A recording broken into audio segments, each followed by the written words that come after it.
Let's get right to our jobs panel for some instant reaction. All right, Jason, there's things that you're anticipating on one of these reports that you're hoping things are better, and then you're worried about something that might not be up to speed.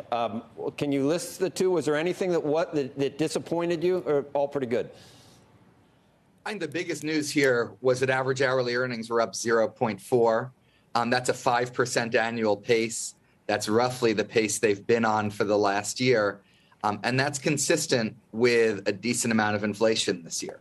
Last month, we got a bit of a reprieve in terms of average hourly earnings growth, but that reprieve didn't repeat itself in the month of March. I think that's the biggest news here.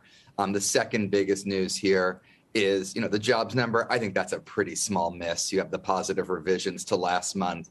You have the larger than expected decline in the unemployment rate. You have the increase in the participation rate. Overall, this is a very, very strong report, and no reason at all for the Fed to do anything other than 50 basis points at its next meeting. Really? 50? Okay. Tyler, Goodspeed, well, number one, that kind of threw me. I wasn't expecting. So we're definitely going to do 50. Oh, I know what I was going to ask you. The participation rate, it's almost back to where it was. So what about the Great Resignation? What about all the new normal? The post-pandemic world is totally different. Maybe not so different. Well, that's certainly the hope, and it is encouraging to see at least a tenth of a percentage point tick up in the participation rate. One thing that I'm going to be really looking for, digging into the details, is what happened to participation among those 55 and older. Because as you said, there was the Great Resignation. By my estimations, about 1.5 million early retirements in 2020 and 2021. We are really going to need to see those folks come back, because one thing we've seen in the past year is that 30 to 35-year-olds coming into the labor force just are not perfect substitutes for experienced 55 and older exiting the labor force. Neil, one of the things that struck me about your comments were that we can't expect this type of really strong activity necessarily to continue, that there will be a post-pandemic, not really a slowdown, but maybe a reversion to the mean in terms of GDP and everything else. Are we seeing any of that yet, or this is still something we can't keep up forever? Well, over the last 6 months, the pace has been around 500,000. So you are seeing a bit of a moderation, and the closer we get to full or maximum employment, I think the more these monthly gains will moderate. But I'd like to pick up on what Chair Powell said earlier, because there's something missing in this report. It's great, I'll take it, but it doesn't really point to the concern that Chair Powell expressed, that the labor market was tight to the point of being unhealthy. And you saw that in the JOLTS data, the quits rate, but also the jobs opening rate. And we're still in this place of imbalance between labor demand and labor supply.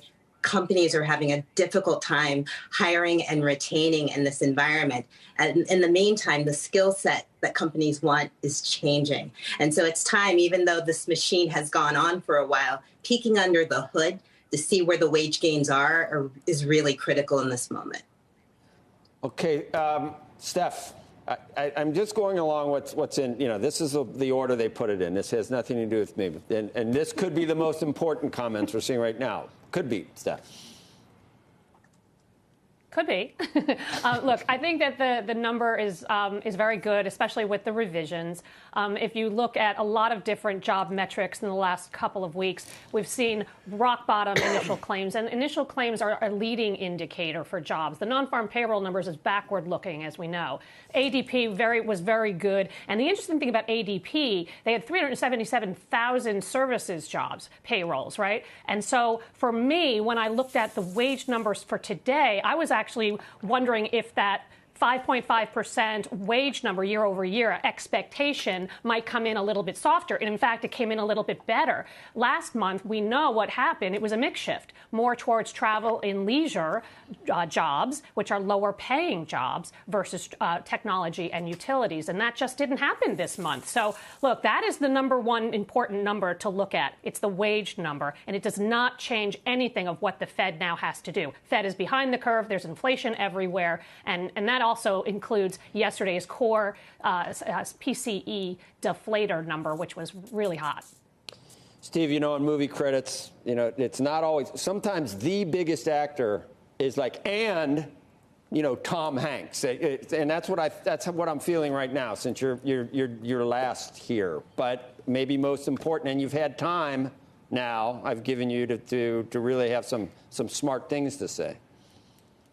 Finally, something smart to say. You're right, Joe. It used to be in the old days that the second byline on the story was the most important one. That changed over time, but I'll take it, Joe. And thanks for the Tom Hanks reference. I could do a lot worse. I'm very encouraged by this report. I hardly see it as a miss because economists have been so far off in terms of trying to get anywhere close to this number that the fact that they're within 60,000 is a huge victory as far as I'm concerned. And inside the number, there is some, I'm taken by what you asked. I forget who it was, Neela before or whomever it was. Can we continue this? Because what we really see here is a continuation of the rebound from the slowdown that we had earlier this year. You did 366,000 on the private side, and then you had 112,000 on leisure and hospitality. Retail trade, 49,000. It suggests people are going back to the stores. And by the way, I'm a little more encouraged than Neela is on this issue of whether or not the market is unhealthy in terms of how tight it is.